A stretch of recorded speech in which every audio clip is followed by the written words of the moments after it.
Reagan continued as she methodically patched Cole up. The cartels and gangs turned on everyone pretty much immediately. It was in the middle of school, and it went from a fairly standard day to prison tactics in about 0.0 seconds.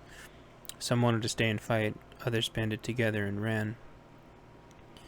Cole winced as some alcohol soap hit one of the deeper stabs he was only now realizing was there. Reagan continued unfazed by his wincing.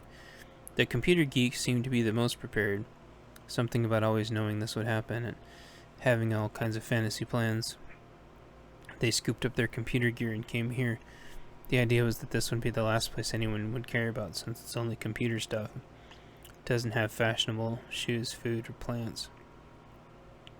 There was some huge television, but the geniuses took all the huge TVs and threw them outside right at the get-go, right in front of the door like it was nothing.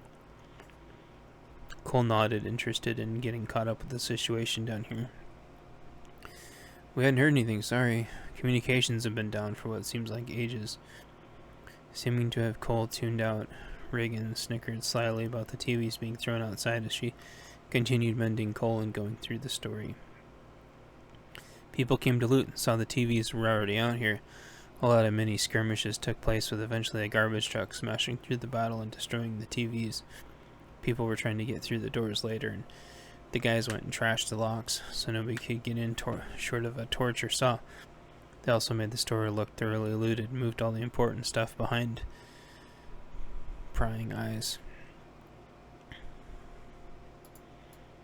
Away from prying eyes? Some of them were employees here prior to the collapse and stashed food to supplement the junk food that was already sold on the shelves here. Cole nodded. He was done getting bandaged up. All the various holes in this body that weren't supposed to be there covered in antibiotic ointment and fresh bandages.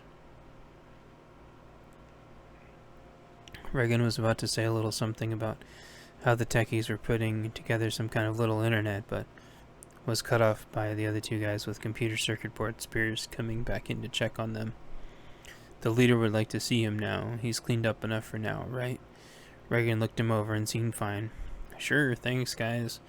They both tried to look as tough as they possibly could, despite being no older than 15 or 16 apiece. Cole tried to ascertain if Reagan was a prisoner here, but it didn't seem like it. He'd seen some other boys and girls in quarantine. They didn't have prisoner Stockholm Syndrome looking faces or anything. They sort of seemed to be chilling, like trying to absorb everything going on and come to terms with it all in their own little unique ways. Cole thanked Reagan for cleaning him up. She nodded and set his clothes on a counter and exited the room through a back set of doors. He went over after she exited and grabbed his clothes and got dressed. Cole checked his wristband and it was blinking, but not fast enough for it to be close to anything. It started blinking slower and slower until steady again, as if to say he was only in the right area, not super close. Cole's dual 1911 was nowhere to be found. Neither was his wooden club that had saved him earlier from the horde. He resisted the urge to make any sudden movements or ask where his remaining gear was from the two circuit board lancers. They were close enough they could skewer him pretty good if he tried anything. He looked closer, and one seemed to be wearing football pads and the other was wearing a motocross armor set. Unless he could get close enough to clobber them in the head, they looked like they could take a lot of abuse. They probably already had. Both appeared to have really liked their zombie apocalypse movies. Cole imagined they'd been fantasizing about this for years now, although he couldn't tell how much they were enjoying it now. This made Cole smile, because even though actual, literal, life-regenerating zombies was science fiction, zombies could be a metaphor for anything. As silly as the concept was, and as screwed as everyone would be if they were running zombies, it really did get a lot of people way more prepared than they ever would have been. Who knows? A few silly zombie movies or killer robot movies could have saved all these kids' lives. Anyway, Cole put his pants on without getting his hand anywhere.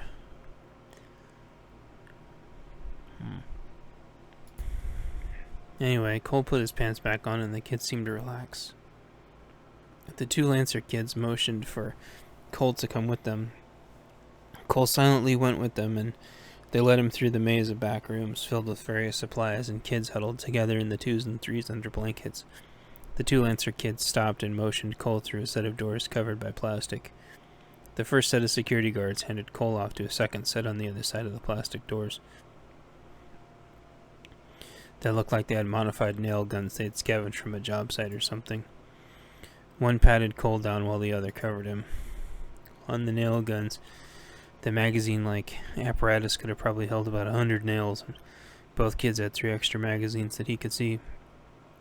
Some modified batteries about the size of pocketbooks were duct-taped to the side of the nail guns with a cord running between the two. Tiny flashlights were at the end of the nail guns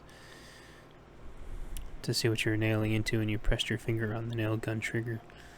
Cole thought about getting shot with about 20 of those in about 0.0 seconds, and decided these kids were serious and at least a little trained. He decided to say something anyway to try to get them to relax, even if only a tiny bit. So, you guys like carpenters? No matter how silly Cole tried to sound, he still sounded like, through his voice alone, nobody stood a chance against him if he wanted to start clobbering people for whatever reason.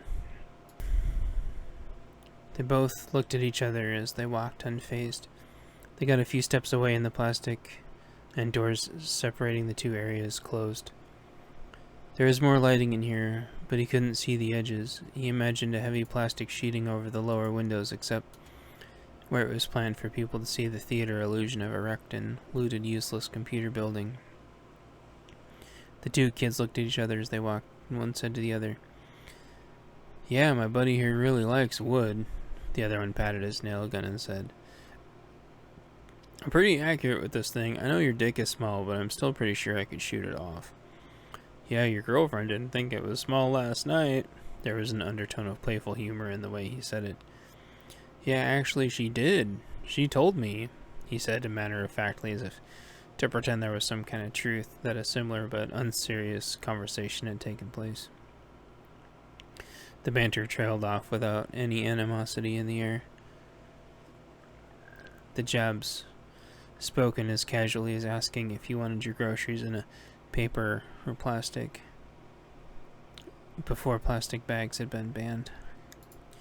Cole rolled his eyes as he looked around as they walked.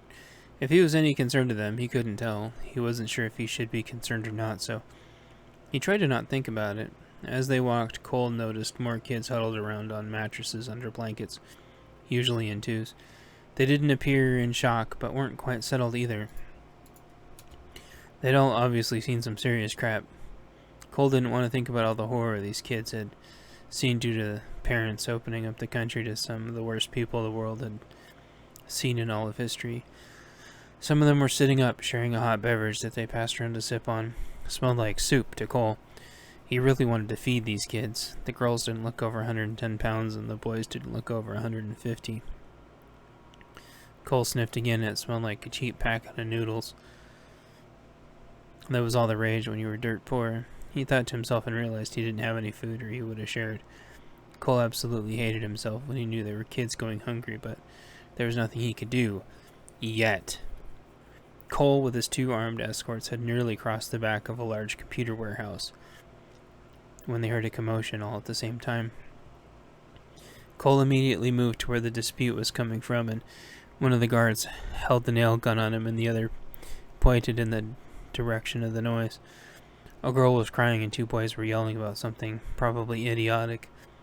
The 2 guards grumbled to each other that they knew they should have tried to separate the 2 genders, but knew that it would have only caused other issues to surface. The first guard couldn't decide whether to address it himself or ask for his buddy to come. His buddy was covering Cole, though, which was what made tactical sense. The first guy went to try to de-escalate, but it was already obviously past that. His friend that was covering Cole told him to stop, and Cole learned that his name was Dole. Cole hollered over to Dole to not go alone, but he'd already gone behind a corner to try to talk the situation down. Cole looked at the guy with the nail gun pointed at him as if to say, "Come on, really?" But Cole understood. If this was some kind of trick, taking Cole out was at least getting them halfway to keeping everyone as safe as possible. Before Cole had a chance to come up with a good argument on how to get the situation back under control, Dole went flying around the corner and toppled into a shelf. His nail gun was no longer at his side, where he had it moments earlier. The kid covering Cole looked at his mouth, and mouth dropped, and he tried to say no, but trailed off.